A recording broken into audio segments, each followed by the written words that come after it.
Assalamualaikum warahmatullahi wabarakatuh. Bertemu lagi dengan saya Ahilman OS, jurnalis Liputan 6 SCTV. Saat ini saya masih berada di kota Madinah. Saya salah satu petugas penyelenggara ibadah haji bagian Media Center Haji Indonesia.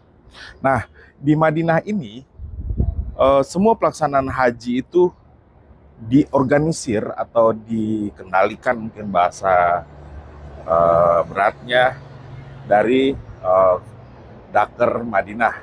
Nah, Daker Madinah itu berkantor atau berpusat di kantor urusan haji Indonesia. Nah, ini di belakang saya ada kantor urusan haji Indonesia. Seperti apa sebenarnya Daker Madinah atau kantor urusan haji Madinah ini mengorganize atau melaksanakan atau menjalankan ibadah haji tahun 2024 ini? Kita ikuti perjalanan saya. Selamat datang di kantor saya selama berada di Madinah. Saya tuh sekarang sudah berada di dalam Daker Madinah. Tuh. Jadi di Daker Madinah ini semua instrumen atau pengendali atau pengorganisiran kegiatan jamaah haji itu berlangsung dari sini.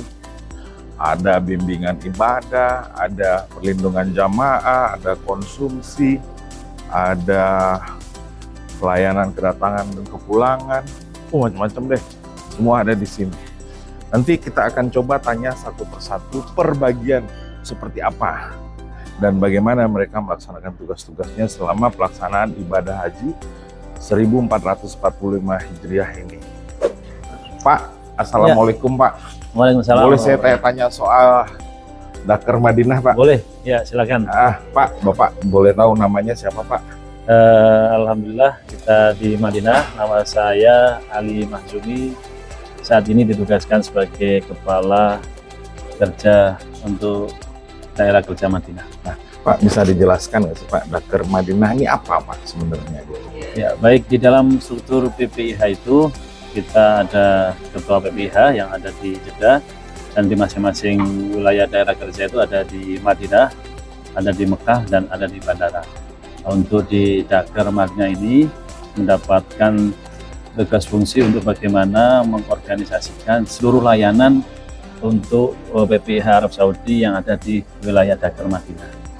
Kalau tanggung jawabnya sendiri bagaimana Pak? Apa saja yang menjadi tanggung jawab dari Daker Madinah ini? Baik, di Daker Madinah ini kita memiliki tugas fungsi mengorganisasikan seluruh layanan baik dari akomodasi, transportasi, konsumsi, ada bimbingan ibadah, ada juga kesehatan, layanan kesehatan jamaah, ada layanan untuk jamaah haji lansia, ada pemberangkatan dan pendorongan jamaah haji dari Madinah ke Mekah dan sebaliknya, juga nanti dari Indonesia ke Madinah dan dari Madinah ke Indonesia.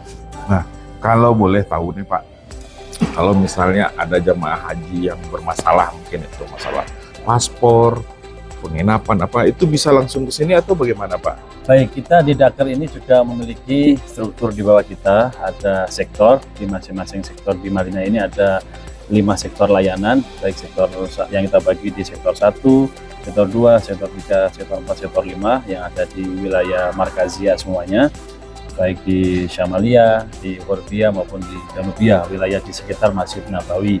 Dan ada lagi sektor khusus di Masjid Nabawi, ada sektor khusus di Bir Ali yang melayani jamaah itu. Nah, jadi seluruh layanan itu kita di Daker ini mengorganisasikan, nanti di masing-masing sektor itu mendapatkan layanan langsung untuk memberikan pelayanan langsung kepada jamaah haji. Petugas Haji Daker Madinah bertugas melayani jemaah haji Indonesia selama 74 hari. Mulai dari awal kedatangan jemaah haji ke Arab Saudi hingga proses pemulangan ke Indonesia. Petugas Haji Daker Madinah terdiri dari ASN, profesional, TNI Polri, kesehatan, media, dan instansi lainnya. Keberangkatan jemaah haji Indonesia dibagi dalam 2 gelombang. Gelombang pertama tiba mulai tanggal 12 hingga 13 Mei 2024. Gelombang kedua tiba mulai tanggal 24 Mei hingga 10 Juni 2024. Jemaah yang tiba di Madinah langsung diantar dengan bus yang sudah disediakan petugas haji seksi transportasi Dakar Madinah menuju hotel masing-masing. Ngomong-ngomong soal seksi transportasi, kerjanya ngapain aja ya? Kita tanya-tanya yuk. Saudara, sebentar lagi nih saya pengen nanya, ada di sini namanya seksi transportasi.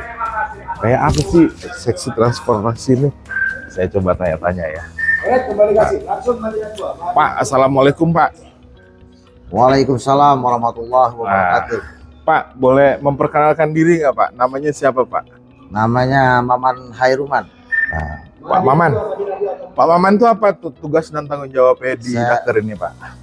Tugas saya di sini untuk mengatur dan memastikan bahwa seluruh koper jamaah dan pendorongan jemaah dari pergerakan dari Madinah ke Mekah itu dipastikan berjalan dengan lancar dan aman.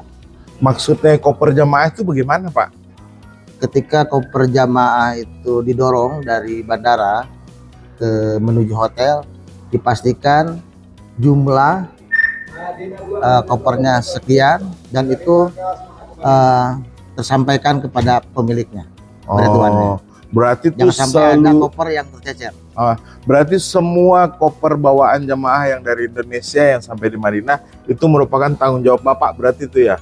Betul Pak. Pengelolaannya mulai dari bandara sampai akhirnya dia sampai Ketika sudah didorong dari bandara, itu kita yang bertanggung jawab. Kalau misalnya di bandara dikirim satu kloter itu 430, dipastikan sampai di Madinah itu 430. Jangan sampai ada yang tercecer dan itu harus kita pastikan.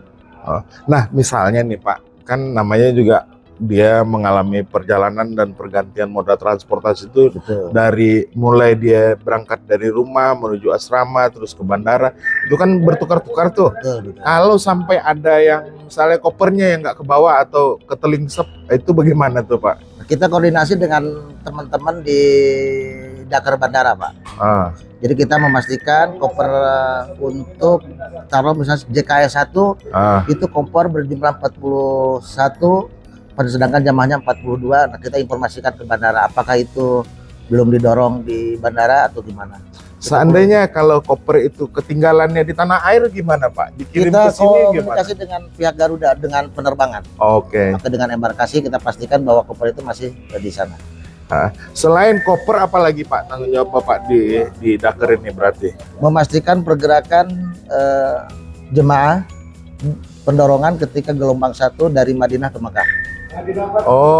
Jadwal keberangkatan itu harus pasti sesuai dengan manifest yang ada yang kita terima jadwal dari pihak Yanpul.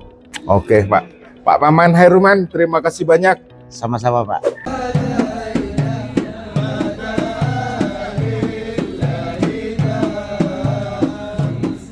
Kedatangan jemaah haji di hotel disambut gembira oleh petugas haji dan pihak masyarik. Nah, kalau jemaah haji sudah tiba di hotel, sudah menjadi tanggung jawab petugas haji seksi kedatangan dan kepulangan nih. Kita tanya-tanya lagi tugasnya ngapain aja ya? Saudara, saya ada di pelayanan kedatangan dan pemulangan jamaah haji. Pasti Anda bertanya-tanya nih, seksi apa sih sebenarnya? Coba kita tanya ke ibunya. Bu, assalamualaikum Bu. Bu, nama ibu siapa Bu? Ibu Makatul Mukarromah. Ibu tuh sebagai apa Bu di sini Bu? Kasih layanan keberangkatan dan pulangan. Nah, kalau boleh tahu Bu, itu tugasnya apa aja tuh? Ya, menerima kedatangan jemaah haji, membuat jadwal ya, jadwalnya dipersiapkan untuk kedatangan. Nah, itu semua dicatat tuh Bu, mulai yang berangkat dari Indonesia sampai di Madinah. Oh ya, kita pantau ketika ada perubahan jadwal, kita segera menginfokan ke seksi-seksi terkait, namanya catering ya. Yang paling pokok itu catering, jangan sampai delay pesawat itu catering udah siap. Jadi kita wajib memberitahu ke catering agar konsumsinya itu jangan dipersiapkan dulu. Nah Bu, kalau misalnya ada nih kayak jamaah yang mengalami kehilangan paspor, itu ke ibu juga atau bagaimana Bu? Ya, kesini juga. Jadi sistem sekarang ini beda dengan tahun-tahun sebelumnya ya. Sekarang ini kan di-handle oleh masyarakat. Ketika jemaah haji datang di bandara itu naik bus itu paspor jemaah haji maupun petugas diambil oleh Bukala. Di Bukala di entry, kemudian terdaftar lah ya di Bukala, kemudian yang sudah terdaftar itu diserahkan ke masyarakat. Untuk di masyarakat nanti dikumpulkan per kloter ya, per kloter. Dan paspor itu yang kan kita yang sesuai rombongan itu kita yang tahu ya, sesuai tugas kita. Jadi kita yang bekerja di sana. Nah, kalau boleh tahu Bu, itu tuh berarti Ibu dari awal jemaah haji ada di Madinah sampai nanti mereka diberangkatkan pulang ke Indonesia. Data itu nanti dipakai untuk apa, Bu? Ya, data itu sebagai pertanggungjawaban kita ya, untuk laporan-laporan kita. Ada berapa sih jemaah yang berangkat dari Indonesia ke Arab Saudi dan pulangnya ketika ada sakit atau wafat, kita wajib melaporkan. Nah, jadi saudara, di pelayanan kedatangan dan keberangkatan jamaah haji ini semua tuh tercatat. Jumlah jamaah, jumlah penerbangan, jumlah yang datang, jumlah yang sudah diberangkatkan ke Mekah, semuanya tercatat di sini. Nah, data ini kemudian dibagikan bagi masing-masing komisi. Ada catering dan segala macam, sehingga dengan data itu bisa diketahui dalam satu rombongan atau satu kelompok terbang itu ada berapa yang lansia yang membutuhkan penanganan khusus, membutuhkan makanan khusus. Masih ada banyak lagi tupoksi atau seksi-seksi di Dakar Madinah ini. Tetap ikuti saya. Kalau layanan ini nggak boleh lupa ya. Iyalah, selama berada di Arab Saudi, jemaah haji mendapatkan makanan 3 kali sehari.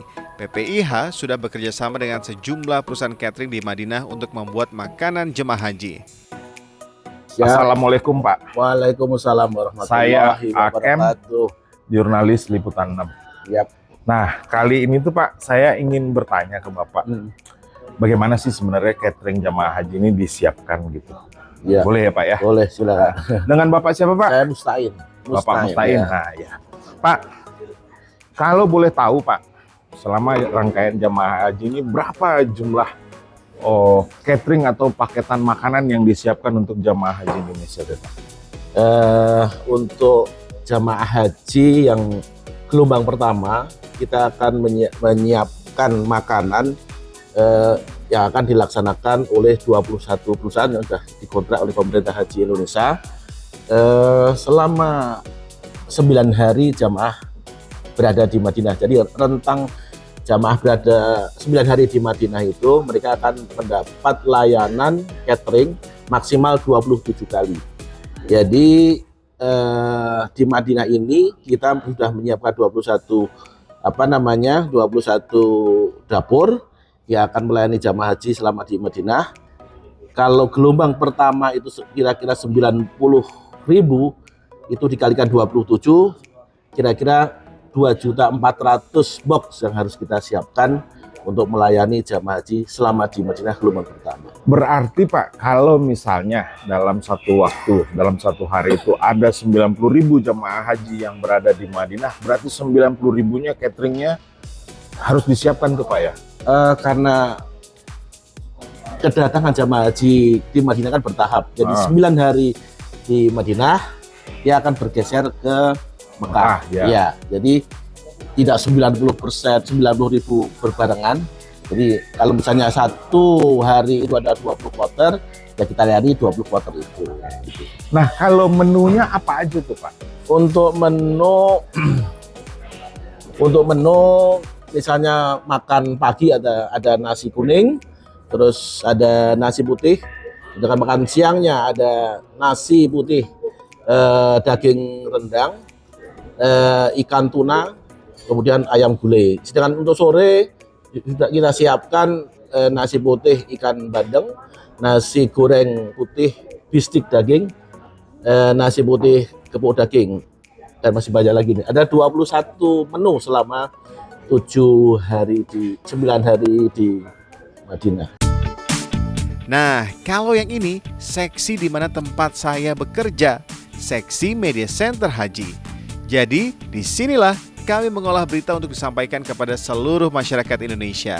Tapi, biar lengkap dan jelas, kita tanya langsung sama Pak Syam. Nah, ini kita mau tanya-tanya dengan Pak Sam. Pak Sam itu di sini sebagai apa, Pak Sam? Ya, kebetulan di sini saya diamanai pimpinan untuk membersamai teman-teman jurnalis yang jumlahnya ada 24 orang. Ada dari stasiun TV, ada elektronik, ada cetak. Nah, kalau MCH sendiri itu job desk-nya di petugas penyelenggara ibadah haji itu apa, Pak Sam? Job desk dari MCH adalah diharapkan memberikan berita kepada masyarakat, mengabarkan peristiwa-peristiwa yang terjadi di tanah suci terkait dengan pelaksanaan ibadah haji.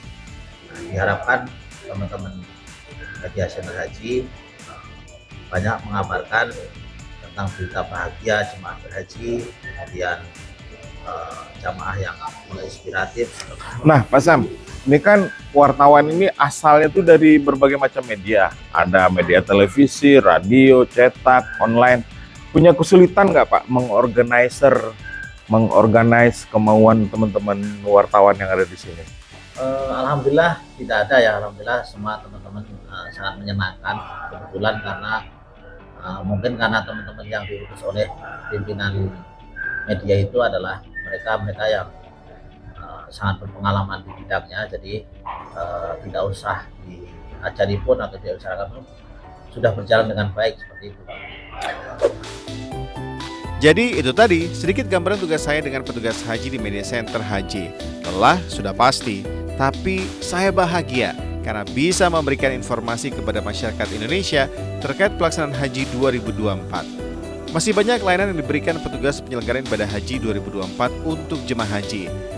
Tetap saksikan perjalanan haji Bang Akem ya. Wassalamualaikum warahmatullahi wabarakatuh.